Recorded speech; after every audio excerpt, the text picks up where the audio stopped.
Almost there, Tifa. Come on, Tifa. You got this, sweetheart. Can't contain myself. I'm gonna be a father. Doing great. Just one more push, alright? 1, 2, 3. Congratulations. You're now a baby daddy. This is wonderful. He's so precious. Wait, Oh, sh.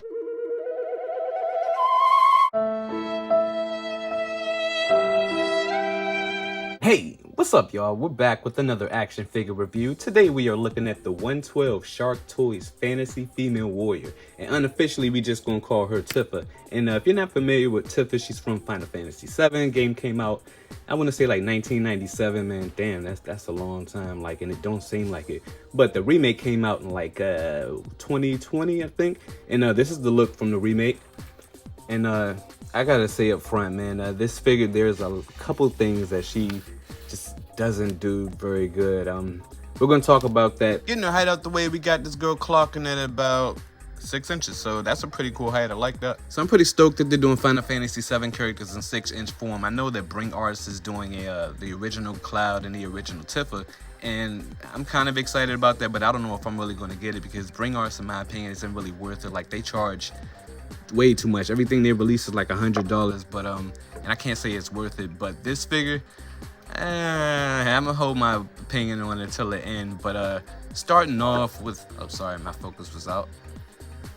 Just like jumping into like how she looks in the face. We'll compare her to the box art. Try to see if I can get a good little image of both of them, man. Like, can I do it? Can I do it? So yeah, these not quite, man, not quite. The original, like how it looks for the box art, that looks great. I think that's similar to how she looks, like pretty much spot on to how she looks from the remake, the game. And this character, she doesn't look like that at all. Like, honestly, this was the reason that I bought this figure, is because of the face. So that's really disappointing. You know, I was on the fence about getting her in between Super Duck, like however they're trying to sell that, and she just doesn't do it for me in the face. Like, I think Tifa's supposed to be Italian, and this figure's actually like, she looks like they went more of the Asian route. So, I mean, I could be wrong, but if I'm right, man, like, I don't know why they ended up doing that, but those eyes look really good. You can see the eyeliner and stuff. That looks good. The lipstick, paint job. Her hair is trimmed. It looks really good. Little simple rubber band for the back of it. So once you end up popping this off, man, it's never gonna look the same after that. This whole look right here just doesn't really look good. It doesn't look very fluid. And as you can see, this clothes, all the clothes is removable, but you gotta be careful when you're trying to remove that. Her arms do not look fluid.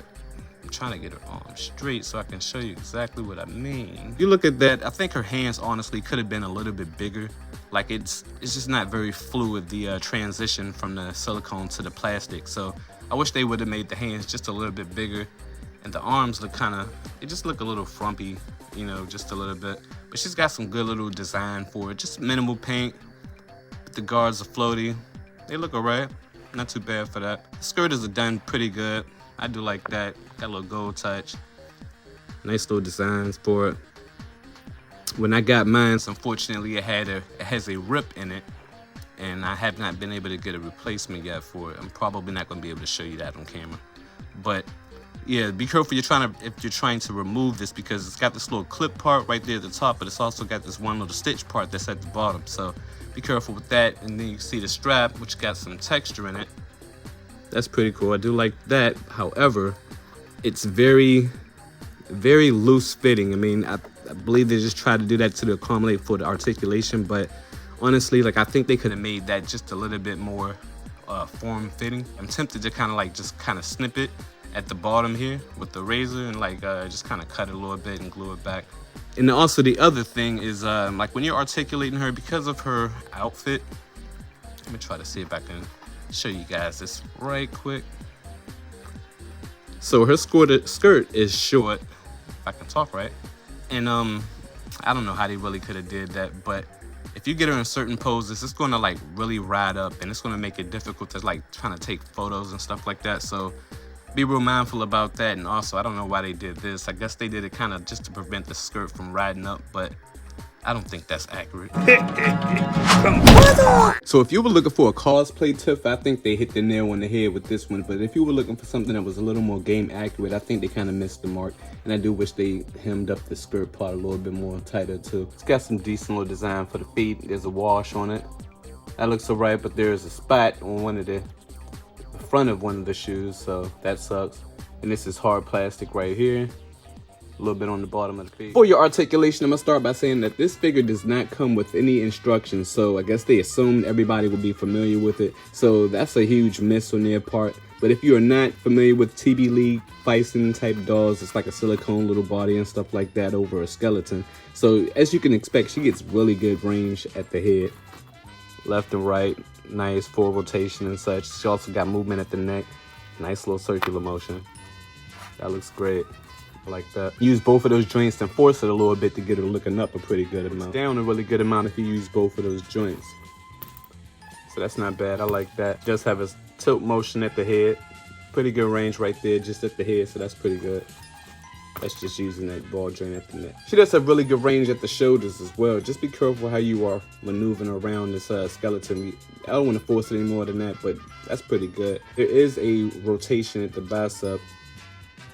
Maybe more so the elbows, but you can get those elbows going in a really good amount. So that's pretty good. There is a rotation. It's like really tight, so be careful with that. But yeah, she's got pretty good range at the arms, and you can get them going up. Let's see. That's really good. I wouldn't go further than that, but that's awesome. Minimal movement at the wrist, so it's just on this little ball. Let me just show you that right quick. See, it just sits in that little part right there. Fairly easy to pop it out. Just give it a little bit of elbow. Just pop it back on.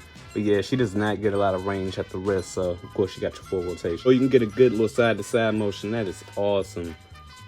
Beautiful. You can probably get even further than that. Ab crunch goes in. Stupendous. That is awesome.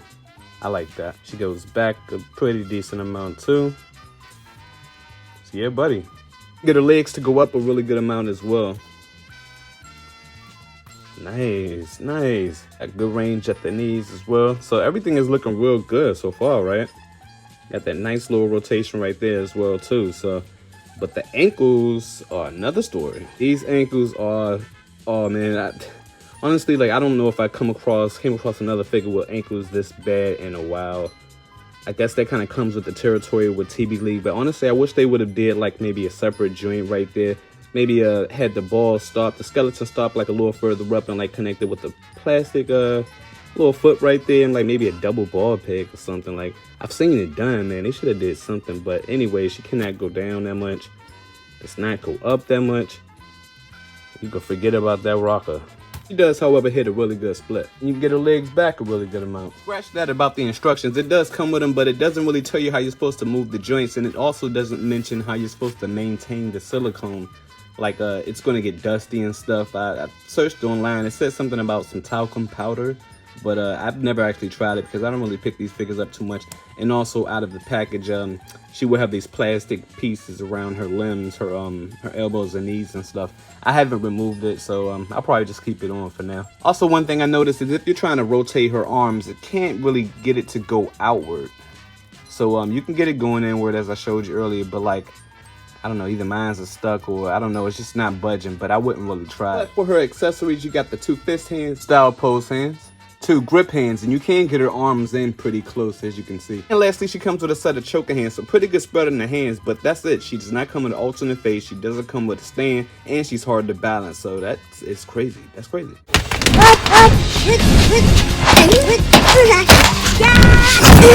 For your side comparisons, here we have her next to your SH Figuarts Blast Blue character, your Marvel Legends Mary Jane, your Figma Kasumi, and honestly, I hope another company takes a jab at a 112 Kasumi. I do like Figma's version of her, but she could use a little bit more of an ab punch. And then we have the very cool Villa. Next, here we have her next to your Storm Collectibles E Honda and your Classified Series Snake Eyes. Next, here we have her next to your Rebotech Harley Quinn and your Mafex Terminator. And lastly, here we have her next to your BoArtTakeOver Berserker Beretta. And I wouldn't mind BoArtTakeOver taking a crack at Tifa. And we have your Kotobukiya 0 model kit. I give a shout out and say rest in peace to Monty. He was the animator and the writer who passed away back in 2015, I think. If you like fight scenes and CGI, he created the best CGI fight scenes I've ever seen. He seems to focus heavily on choreography with the fights. So if you're interested in Final Fantasy and you like Dead or Alive, I would encourage you to check out his channel on YouTube. He is freaking amazing. It's a shame he's not with us today. Final thoughts on the SharkToys 112 Fantasy Female Warrior. What can I say? I'm conflicted. For what she is, she looks good. I think they did a really decent job. Her face is pretty. I can't really complain about that. It's not that she doesn't look good, but she does not look like the initial images, and that was kind of the reason I bought her. So that's a huge bummer for me. SharkToys figures are anything like the TB League and the Fighting figures. I would say that in the instructions for the fights, and they would say to not leave them in a pose for more than 2 days, or to change it every 2 days. No instructions come with this figure, of course, so I'm not really sure that's the case. The fact that she doesn't have good ankle articulation is pretty paramount in how I really appreciate most figures, and so this figure definitely fell short for that. Aside from that, she actually moves really good, but because of those ankles, she can't really balance that good, and they didn't even include a stand, so it was like, what? She does have a solid selection of hands, so I thought that was nice. Unfortunately, she doesn't have an alternate face, and she didn't come with any effect piece. So the idea of having 112 Final Fantasy figures in my collection is like a huge thing for me. Like, I need more figures like that. I wish more companies would do figures like that, but this figure right here, unless you need you a 112 Tifa like I felt I did, I can't really say this figure is worth it. I can't really recommend it for the price. That being said, I do not regret making the purchase. He'll make a decent placeholder, I guess, until like someone else does something better. Hopefully this has helped you if you were on the fence about getting this figure. All right, y'all, that's my video. You like the video, hit the subscribe button. If not, I'll catch you on the next one. Peace. Oh, my song just came on.